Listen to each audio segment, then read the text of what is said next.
And you're not going to be allowed. You're all going to be thrown into a communist system. It's a communist system. You're going to be thrown into a system where everybody gets health care.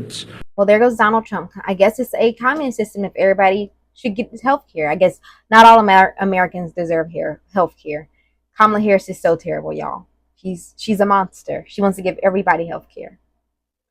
Well, MAGA is having a really hard day today. First, Donald Trump just had to continue rambling. We all saw his rant yesterday. With me, you will always have a president who tells it like it is. You will always have somebody where I let you know where I stand, and you can vote for me or not, but you need that, and you need consistency, and you need brilliance. You need brilliance.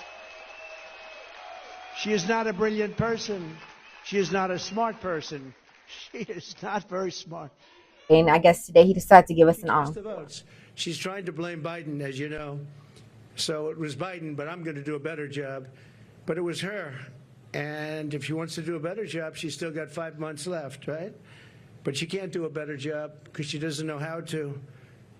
And she's of a place in life where she wouldn't know what a better job is. And it's really not doing him any favors at this point. She's bringing out people who are not interested in voting for either Trump or Biden. So the entire electoral pool has changed. And if it continues in this direction, you have to start to consider Democrats winning the Senate and Democrats winning the House.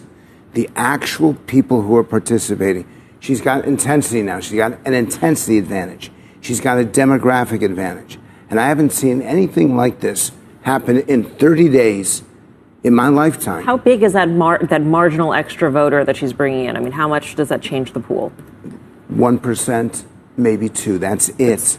But that's enough. Right. Can I just ask you, though, about the veracity, frankly, of the polls right now? Because you go back and look, and there was an interesting report yesterday showing that if you look at where Donald Trump was in terms of what the polling showed, is back in 2016, yep, undercounted. You go even in 2020, undercounted.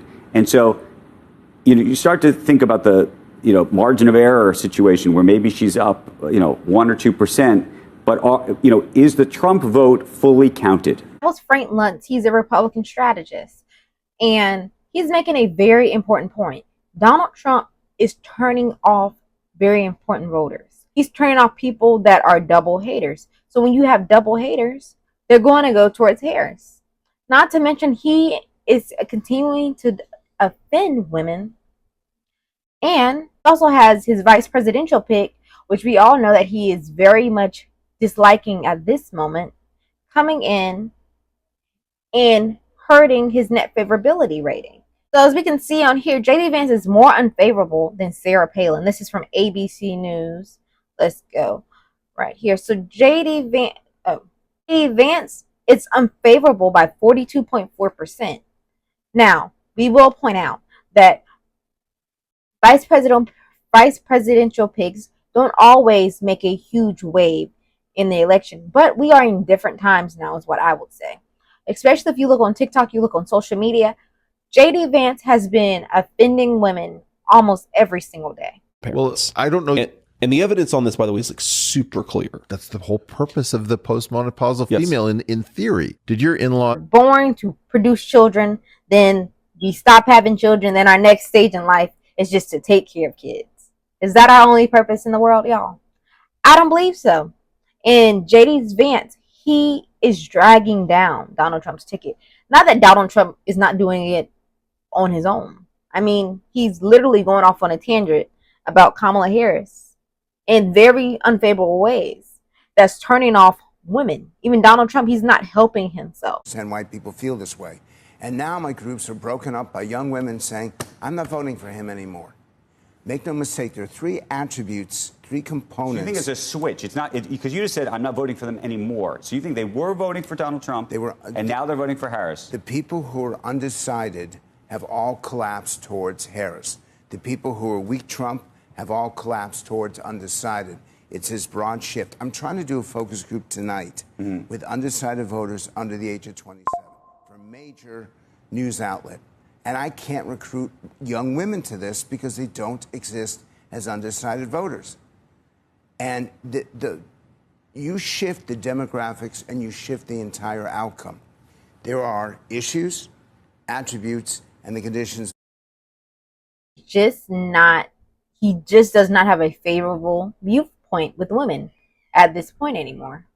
Large part because he talks unfavorably about women. We all remember grab her by the pussy. We all remember him coming for Kamala Harris' race, that she's not black, she's Indian. No, she's Indian, she's black. We all understand this. And then he puts up these token black people to come up on his stage and say extremely racist and vitriol things that we just in America at this day and age we don't accept anymore. It's just not part of our political, well, it's not supposed to be part of our political discourse. All these comments Donald Trump is having about her smarts, he doesn't think she's smart, calling her a liberal. We all know that Kamala Harris, her policies are popular with the majority of Americans. That is just a fact. The majority of Americans want paid family leave. The majority of Americans believe that we should still have ACA. The majority of Americans believe that we should have abortion care, that abortion care is health care. And him coming after her and attacking her on things that have nothing to do with policy, because if you looked at his entire speech, nothing really hit on policy. He didn't really attack her policy-wise. He attacked her smarts. And we all know that Kamala Harris is a very smart, accomplished woman. She graduated from Howard. She was a lawyer. She was an attorney general. She was the district attorney in San Francisco. She was a senator. She's now vice president. You can't get more accomplished than that, because then you would have to compare it to Donald Trump. Donald Trump, his only ever service within government is being voted in as the president, and most people didn't think that he would actually get voted in. JD Vance has only been a senator for 2 years. I don't know. I really like this video. Don't forget to comment, like, and subscribe. Share this with a friend. Please let me know. You can send me a message via TikTok, Instagram, or Twitter, and let me know what other topics y'all would like me to talk about. Y'all have a great day, and we'll see you in the next one.